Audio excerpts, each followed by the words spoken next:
Smart Ideas avec Vianney Delachaise, bonjour, bienvenue. Bonjour, vous êtes commercial chez Capsmi, entreprise créée il y a tout juste 3 ans par Thibault Louvet et Jean de Boisredon. Qu'est-ce qu'ils ont mis au point? C'est quoi Capsmi? Alors Capsmi, c'est parti d'un constat. Aujourd'hui, dans le monde, 9 milliards de capsules de café sont jetées chaque année. Et donc, on a voulu apporter une solution concrète et optimisée de recharge de capsules de café réutilisables. Ouais. Voilà, donc ils ont développé ce shaker qui est breveté et médaillé d'or au concours Lépine, qui permet très simplement de recharger ces capsules de café réutilisables. Donc, comment ça marche? Donc c'est un réservoir à café, donc jusqu'à 250 grammes. On met sa capsule en inox réutilisable à l'infini dans le système, on ferme, on twist, on shake. Là, on se fait un peu plaisir. On est barista. Et voilà, on a une capsule qui est parfaitement remplie. D'accord. Donc pile la bonne dose, pile la bonne mouture de café. On pose son petit opercule en papier compostable et on a une capsule qui est réutilisable à l'infini, qui est zéro déchet et qui permet de mettre dans toutes les machines à capsule, avec 2 modèles de machines maintenant, puisqu'on vient d'en sortir une nouvelle. Ah oui, parce qu'il faut que ce soit compatible. Donc la première marque, c'était Nespresso, j'imagine. Voilà, tout à fait. Donc Nespresso, c'est la première du marché. Et là, début novembre, donc pour fêter nos 3 ans, on a lancé la compatibilité avec Dolce Gusto, qui est donc l'autre méga acteur, on va dire, du marché. Est-ce que c'est simplement un accord entre guillemets commercial, ou est-ce qu'il faut vraiment adapter le shaker, la machine, à la capsule d'une nouvelle marque ou d'un nouveau partenaire? Alors nous, on a vraiment voulu simplifier, que ce soit au niveau de l'offre de produits qu'on propose aux clients, ou même au niveau R&D. Donc on a créé un adaptateur qui fonctionne avec ces capsules pour Dolce Gusto. Donc on va pouvoir mettre des capsules Capsmi Nespresso dans le porte-capsule Dolce Gusto. Ok. Voilà. Et l'objectif, c'est évidemment de devenir le plus compatible, avec le plus de machines possible, c'est ça? Voilà, tout à fait. Nous, l'objectif, on ne va pas s'arrêter au café. L'objectif, la mission de Capsmi, c'est vraiment développer cette offre en fait de réutilisable, parce qu'on croit que le réutilisable est toujours mieux que le recyclable.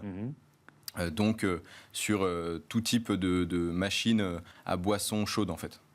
Vous avez fait le bilan environnemental, j'imagine, votre solution par rapport à ce qui existe par ailleurs, parce que c'est vrai que la grande critique qu'on peut faire aux capsules, c'est on s'est créé un nouveau besoin, c'est très agréable, mais c'est vous l'avez dit, la quantité de déchets produits. Donc quand on compare le système de base et le système Capsmi, quelle est la différence?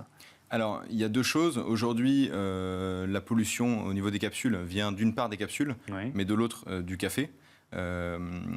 Nous, on propose une solution qui permet en fait à tout consommateur Nespresso ou Dolce Gusto actuel de ne pas jeter leur machine et donc de ne pas passer à une machine en grain qui est très bien aussi, mais en fait... C'est ce que j'ai fait, moi je suis passé à une machine en grain. D'accord, voilà, et vous auriez pu passer à Capsmi si ça avait existé.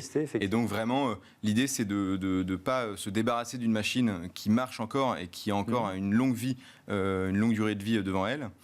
Et donc de permettre aux clients de les utiliser d'une meilleure manière. On sait également qu'aujourd'hui, dans une capsule Nespresso ou Dolce Gusto, on a environ 5 grammes de café. Et le café, c'est vraiment le 2e poste de pollution de la boisson, puisque c'est une plante qui demande beaucoup de moyens et qui vient de très loin. Bien sûr. Donc voilà, il y a forcément quelques milliers de kilomètres pour faire venir le café. On met moins de grammes de café dans une capsule que dans un broyeur, par exemple. D'accord. Est-ce que ces capsules, elles sont fabriquées en France? Alors, actuellement, nous, on est à un peu plus de 95% Made in France. Donc, on sort du salon là, du Made in France ce week-end. Et on a encore un problème, c'est que les capsules, actuellement, ne sont pas Made in France. Elles viennent d'Asie.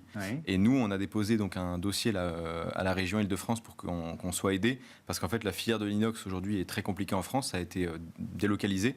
Et donc, on aimerait relocaliser cette filière en achetant une machine à double emboutissement pour faire nos capsules. Et ben voilà, c'est adaptable à d'autres produits. On pourrait imaginer faire la même chose pour le thé, par exemple. Exactement. Donc là, on va sortir bientôt une gamme de thé.